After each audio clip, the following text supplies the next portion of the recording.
What's up, guys? It's your host, Devin Zander, and today we'll be talking about a superpower that all successful people have, at least 99% of them, I'm fairly certain, and this goes back thousands of years. We'll get into that in just a second, but hey, it's Devin Zander. I know I already told you that. This is the From Delivery Driver to CEO podcast. These are lessons, tales, stories, all kinds of great stuff of how I went from a high school dropout and Jimmy John's delivery driver, like throwing subs at people's heads, to the CEO of an 8-figure software and education company. So, all that being said, let's get into today's episode. Listen, most people consider failure just that. They consider it failure. They attach a negative connotation to it. They think it's a bad thing. They get their self-worth from avoiding failure. A lot of people do this. I would say most average people attach their self-worth to failure. And then they're scared to take leaps. They're scared to do things because they're scared to fail. And if they fail, they're like, oh, I'm not valuable. I'm not worthy. I can't be happy because I failed. Whatever, right?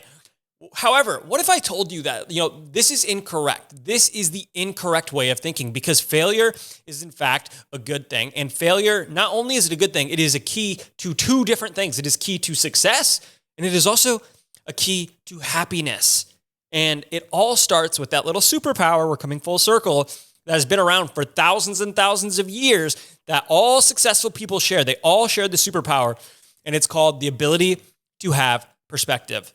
And if you don't think that it's been around for thousands of years, please go look at the Stoic philosophers from, fucking 500 BC before Jesus was even a concept. There was gods back then, but they were like Zeus or, I don't really know, maybe like Enki, the Sumerian god. I don't know, right? But successful people all understand that perspective is such a powerful tool in their arsenal. And most people fail not because something didn't work, right? You don't fail just because something doesn't work. When you're a kid and you fall off the bicycle, you don't just fucking get up, dust yourself off and say, well, it's not working, right? People fail because they give up. Here's the truth. Success, all it is, what determines success? What determines how successful a person will be is this one trait. And it's their ability to fail repeatedly and keep trying. All right. Show me a person who never gives up no matter how many times they fail. And what I will give you back or tell you is, hey, that person's going to fucking crush it. They're successful. I could have worded that better, but whatever. To do that though, to get back up after falling over and over and over again, you need to have perspective. You need to understand that failure is not a negative thing. And look, whether or not you believe in God, whether or not you believe in whatever, anything, right? Something that I've discovered in my life is everything is part of God's plan, okay? And when you fail, it's not just random. You fail because there's a lesson you need to learn to progress. You fail because there's something that the universe is sending you to help you level up and get to that next level of entrepreneur, that next level of badass, okay? And what that means is failure is a good thing. Failures are good. It's part of God's plan. It's a blessing. You need to revel in your failures and view them as joyous occasions because they're bringing you closer to success. If you're failing, that means you're trying. That means you're moving along the path. That means you're learning. It means you're getting better every single day and you're getting towards success. And that is perspective. Looking at the 1,000-foot view of the whole plan, of God's entire plan or the creator's plan or just the universe's plan, whatever you believe in, right? Because if we look on the micro scale and we see only, okay, I failed, I'm worthless, I give up. It's like painful. You cannot do that. You need to look at the plan. And we're all like, I was actually just talking to my business partner about this, Austin, because believe it or not, something I struggle with too. But we think that, now I forget what I was going to say. We think that failure is like an unnatural thing, right? And it's because we're looking at social media. We see these overnight successes. But the truth is there are no overnight successes. There's only what we see. We didn't see them in the back room, grinding away, sleeping on the couch, sleeping on the floor of their office for 5 years. You just see that come up and it looks like it's quick. But the reality is, and I've talked about this in a past podcast, I had to take my gum out. There's this thing called the tipping point. And when you see that overnight success, all that means is every single day they were filling up their cup with a little bit of water. They were trying over and over, putting a little bit of water and a little bit of water. And it's kind of like that graphic of the guy digging, right, for diamonds, and he gives up right before the end. Every time we fail, we're learning. We're filling up our cup with a little bit more water, a little bit more water. And then eventually, what happens when a cup gets overflowing with water? It tips over, all the water spills out, and that's success. And it looks like a flood of it. It looks like a rush. So we're like, wow, that was an overnight success. But we don't see the millions of little failures of them pouring in water, getting closer and closer to that top, right? And that is the perspective, okay?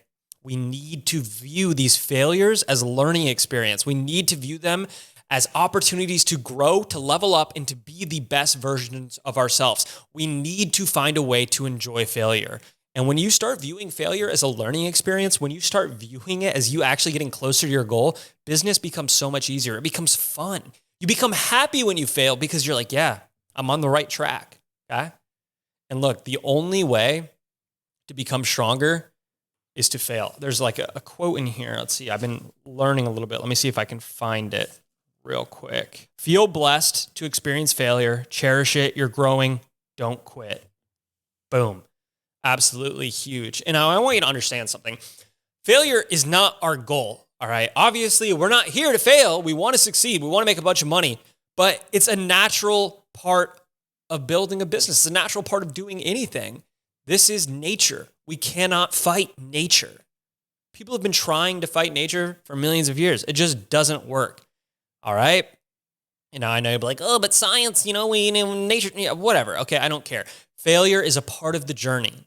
And although it's not our goal, we have to accept it's going to happen and it's okay. And if we view it as a good thing, you're going to be way happier and you'll probably succeed a lot quicker because you'll try a lot harder because your failures won't be setbacks any longer.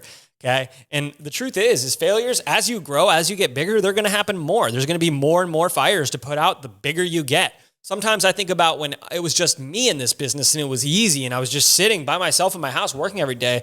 It was easy. Now it's harder, but that's just part of the game. And if you want to grow and you want to make millions of dollars, being an entrepreneur is literally just putting out fires. That's your job. Entrepreneurs get paid to solve problems. If you're selling print-on-demand shirts, people have problems. They can't express themselves. They can't express their love for their religion or their political figure or whatever. And then you sell them a shirt that helps them express that. Or if you're selling the print-on-demand jewelry, right? Someone wants to tell someone they love them. They have a problem. How can I most express and my love, gratitude, and appreciation for this person, right? Oh, well, here's this necklace I just saw in the ad. It says it all perfectly. I'll buy that and that will solve it, right? So failures, setbacks, like fires, these things are going to happen. It's literally our job. It's what we exist to do. And that's why we're rewarded because we can solve these things. Now, I want to tell you a story that I've mentioned before on the podcast of times where how I really learned to have perspective, okay?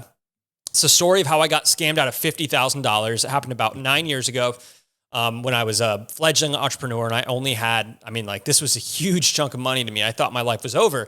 Now, the story starts back in 2014 or so, maybe 15. I can't actually remember the details. I could pull it up, and I had decided I wanted to build my first Shopify app. And what it was going to do was it was going to allow Shopify store owners to sell their products directly in the Facebook newsfeed. And what I mean by that is people could enter their credit card information. They could do everything without leaving the Facebook newsfeed. Because back then you could still embed little flash apps into Facebook. So that was the thing. You can't do it now. Although Facebook does have Facebook shopping now, which is really good. Actually, it accounts for 50% of our store sales. So check that out, but that's a story for another day. Now, I wanted to make this app, but I had no idea how to start. So I went to this website called odesk.com. It's now known as Upwork, and you can go there and you can hire freelancers. And I had no idea what I was doing, but I posted a job with my software idea. And essentially what I did was I just hired the most expensive engineer because I thought, well, if they're expensive, they must be good, right?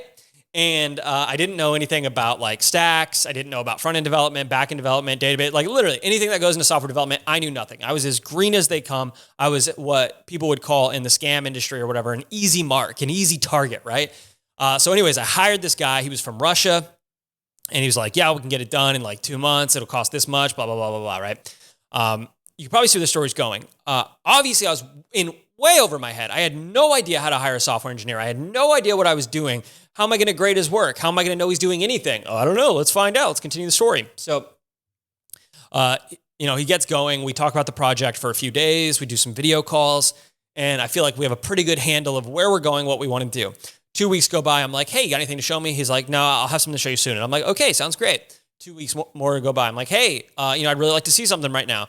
And he's like, yeah, soon. And this kept on for like months. And up to this point, I had never been like taken advantage of by anyone, at least in the business world, right? I've been taking advantage of like ex-girlfriends and stuff. But that's a story for another day. So this goes on for a couple months, like 3-4 months. And I'm like, all right, dude, I really need to see something. And now at this point, he was sending me code, right? And I can't read it. So I'm just like, okay, well, he's doing work. I see the code. Cool, right? And at this point, someone's $50 an hour. We're like 4 months into it. So this is like $30,000 worth of work so far. And I'm like, yeah, cool. And then we reach like the 4.5-5 month point. And I'm like, dude, I need to see something. Like, what is this? Time is running out. I need to get this app out. I was telling all of my customers and my affiliates that I'd have it ready like 3 months ago, like you and I had discussed. And he's like, soon. And I said, okay, well, I'm going to bring in a friend to take a look at this. And I know what you might be thinking, like, Devin, if you had a friend who understands code, why didn't you just bring him in sooner? And it's just the simple answer is because I was trusting. I thought that this was going to go well. And hire a friend, name's David Abrams. He's a great guy. He built another company, Demio, sold it. Amazing. Great friend. And he looked at the code.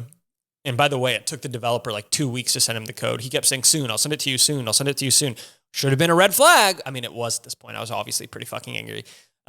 It finally does send it. And David calls me, or he hits me up on Slack. I can't remember. And he's like, yo, bro, I hate to tell you this, but you got nothing, man. Like, you got nothing. In fact, this guy, he doesn't even make these kind of apps. I took a look at all his stuff, and he creates iPhone apps. He doesn't create web apps. He doesn't create these Flash applications, He makes iPhone apps. He uses, I can't remember the name of the language, Flutter or something like that. I don't even know if that was around then. And at this point, I'm like almost $50,000 in, and I'm like, holy fuck, like, what am I going to do? I tried to get my money back, and that didn't work, which is crazy, by the way. And if I could go back in time and redo it, I would have got a lawyer. But I didn't think about that. I'm pretty sure if I got a lawyer, I could have got my money back. And I just felt like, dude, I don't want to do this anymore. This is awful. This sucks. I just lost so much money, and it took me so much work to get this money. I just lost it all. It's gone. I don't trust people anymore. I don't feel like doing this anymore. I feel like giving up. Maybe I'm not cut out to be an entrepreneur. All these thoughts were going through my head, and I didn't know what to do. And later that day, because I found out in the morning, come around like 11 or 12 in the 11 a.m. or 12 p.m. in the afternoon, decided to go to my pool. And I had an app on my phone called Audible that I had not used a lot, a little iPhone app. I had not used this app a lot, but I did have it. And the only book I had it on it was the 10X Principle by Grant Cardone at that time, which was a great book. It's the whole reason I got the app. But I was like, oh, fuck, I don't know what to do. Maybe if I search on my phone, I can find something to help me understand what I'm supposed to do. By the way, this happened to be a test from God, a lesson from God. Just like I said, failures, setbacks, they're sent to us for a reason, because we have a lesson we need to learn to level up and get to that next point. I found a book. It's called The Obstacle is the Way by Ryan Holiday. I've talked about it a lot. There's a copy of it on the desk right there. There's like 20 copies of it right there behind the camera. I love this book. Anyways, it taught me that there's no such thing as good or bad. Like, inherently in nature, remember, failure is a part of nature. It is the natural order. And in nature, nothing is inherently good. There's nothing that is inherently bad. Things just are. And we attach labels to them. As humans, we attach labels to these things, right? So we're the ones who decide if something is good or bad. We're the ones who decide if we should get upset about something or not. And once I heard that, it made so much sense. And I thought, I'm not going to let this keep me from success. I'm not going to let this asshole keep me from my destiny, from my success. No. I just need to try harder next time. And I know it's a little bit simpler. In reality, I was like, I need to hire someone who's technical. And that was a big lesson for me, is that whenever you want to start like a tech business and you're non-technical, you need a co-founder who is technical. And that was the lesson I learned. And it cost a lot of money, right? But it was a lesson sent to me from God. I learned. We started a company called Smart Apps, which is now Scup. And we went on to do millions and millions of dollars in app sales. But if I didn't have perspective, if I just said, well, fuck it, I can't do software, I'm clearly an idiot, I just got scammed out of $50,000, like all this negative self-talk, right? I would have missed out on one of the greatest opportunities and most enjoyable experiences I've had in my entire life. That is why perspective is important. That is why it is a key for success. Let's go over that quote one more time. The secret to success is how many times this person has failed and then tried again. All right. This is Devin, your host. This is the From Delivery Driver to CEO podcast. Make sure to like, comment, review, 5-star reviews, baby. And I publish episodes every Wednesday morning and Saturday morning. So I will see you on the next episode, which will be published this upcoming Wednesday. Thank you guys for listening, and I'll see you on the next episode.